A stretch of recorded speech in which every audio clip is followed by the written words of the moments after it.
Hello guys, and welcome back to a new Etheria restart video. As you know, the recent nerf to Doomcrow shell had a lot of people panicking. But honestly, it's being blown way out of proportion. Today we're breaking down why Doomcrow is still insanely strong, why the nerf barely matters in real gameplay, and why Rahu is arguably still the best unit to run it on. So let's get straight to it. Doomcrow's follow-up damage got reduced from about 240% to 210% of defense. On paper, sure, that's a nerf. But in practice, that's only a small drop in total damage, especially considering how often this effect triggers. The key thing people forget is that Doomcrow isn't about one big hit. It's about consistent, repeated follow-up damage over time. When you actually look at a full match instead of a single proc, the total damage output stays very competitive.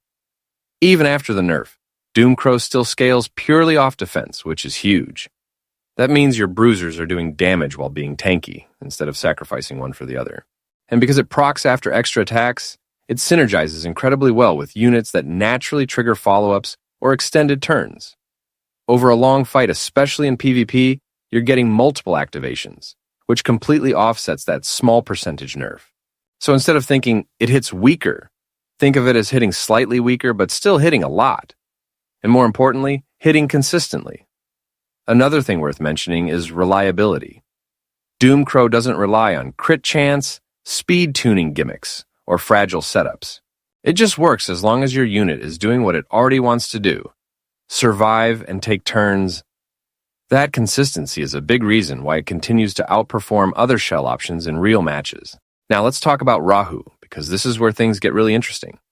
Rahu's entire kit revolves around stacking defense and building up wrath stacks, which increases defense even further. So right away, Doomcrow is scaling off a stat that Rahu is already stacking like crazy. Then you look at his passive, he constantly gains stacks during battle, supports allies, and naturally extends fights. Longer fights mean more Doomcrow procs, and Rahu is one of the best units at dragging fights out in your favor. His S3 is also massive. It boosts defense for the entire team, grants wrath stacks, and deals AoE damage based on defense. So not only is Rahu tanky, he's amplifying the exact stat Doomcrow uses to deal damage.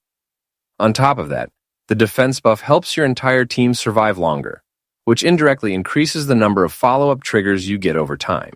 And because Doomcrow triggers off extra attacks from Animus allies, Rahu's supportive nature in longer engagements makes it even more consistent.